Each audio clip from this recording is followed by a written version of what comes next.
Chapter 5. Act 13. The Silent Ascent. The sun was only just beginning to crest the jagged peaks of Ardèche, casting long golden tendrils through the dissipating morning mist. The village of Dunière lay undisturbed in the valley below, its quiet stillness mirroring the breath of the land itself. Above it all, I stirred. A lone figure preparing for an ascent not dictated by necessity, but by an unspoken call, a moment of communion between body, mind, and nature. As I sat in the stillness of the early morning, my thoughts turned to Kinniku. Her progress over the past months had been extraordinary. Watching her grow, her movements gaining grace and power, her spirit shining with quiet determination, had been like witnessing a sunrise. There was a beauty in her evolution, an innocence wrapped in strength, radiating a warmth that filled me with a sense of pride and inspiration. Yet I was cautious, mindful of the subtle dangers that admiration could bring. It had to remain pure, untainted by anything darker.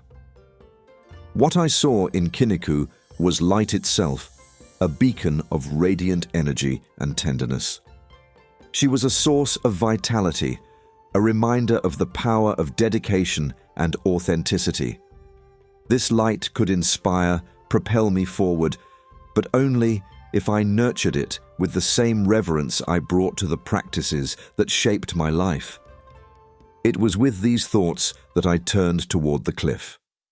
The ascent would be an embodiment of this clarity, a deliberate act to channel the light I felt into something tangible, to transform inspiration into action. We are warriors, warriors of love, fighting with the light from the stars above. This climb would not merely be a trial of body and will, but a meditation, a dedication to the radiance that urged me to rise. No fear, no chains, we rise, we stand, for love, for truth, for this holy land. I stepped forward without hesitation, my decision not premeditated, but arising from an inner necessity. See the deer run free through light, grace over the spirits fly. The cliff loomed before me, sharp and imposing, its rugged face etched with crags and crevices that seemed to whisper secrets of the earth's timeless resilience. We are warriors, warriors of love, fighting with the light from the stars above. No fear, no chains, we rise, we stand, for love, for truth, for this holy land. The ascent began not with a rush of thought, but with a surrender to the body's wisdom. My hands moved instinctively, finding holds as if guided by an ancient memory. My feet pressed against the stone, their placement precise, deliberate. Each movement was an expression of freedom, a seamless flow, unencumbered by doubt or hesitation. The rhythm of the climb became a dance, a silent choreography between man and mountain. As I ascended, my awareness dissolved into the present moment.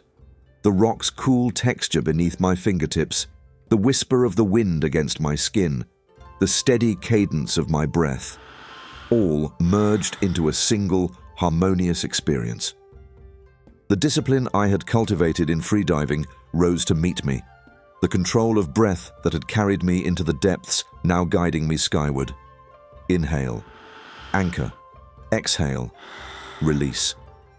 The mountain became my mirror, reflecting a state of pure being. At last, I reached the summit.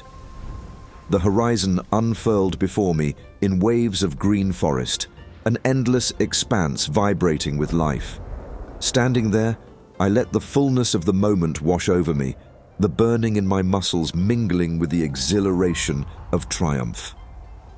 Yet this was no triumph over the mountain. It was a victory of alignment, of harmony between my inner and outer worlds. I dropped into a stillness that mirrored the view. Slowly, I began to flow through a sequence of Tai Chi movements, each gesture as deliberate as the climb. My arms carved through the air like streams weaving through stone, my breath setting the pace.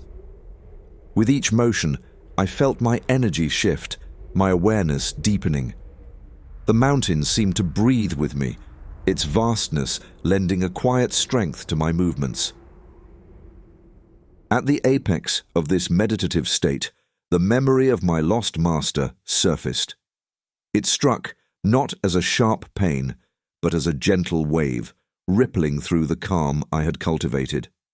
I had never prayed for him, for death to me was a passage rather than an end.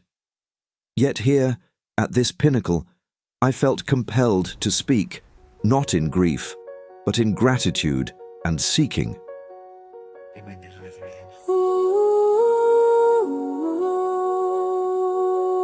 Dear Master, Omram Mikhail Ivanov, I whispered, the wind carrying my words into the vast sky. You taught me not just how to move, but how to be. Your wisdom shaped my path, and now that you have crossed into another realm, I rejoice for you. Though my master's gone, his presence stays with me. Yet, how will I guide my students without your counsel? How will I answer their questions without your guiding hand? Guiding every breath in secret harmony. The wind responded with a soft murmur, an echo of something I already knew. In the stillness, the answer emerged not as a revelation, but as a truth long held within. I will manage on my own, I said softly. Your teachings live within me, and in the love I give my students, your wisdom endures. It is a secret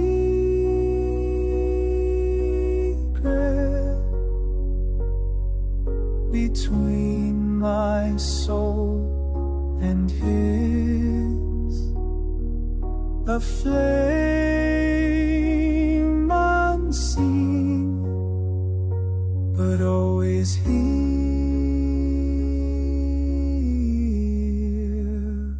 I remained there for a while longer, the vast solitude enveloping me like a silent embrace. The practice of breath and movement gave way to simple presence, each inhalation, a thread connecting me to the mountain, to the memory of my master, to the life teeming below.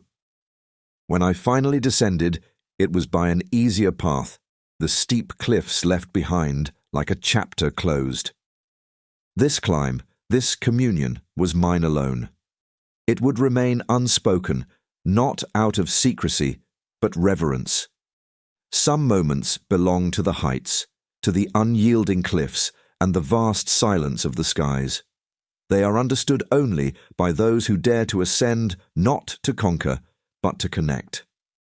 And so, the summer began, with the silent ascent marking its dawn, a prelude to the lessons, challenges, and discoveries yet to come. Though my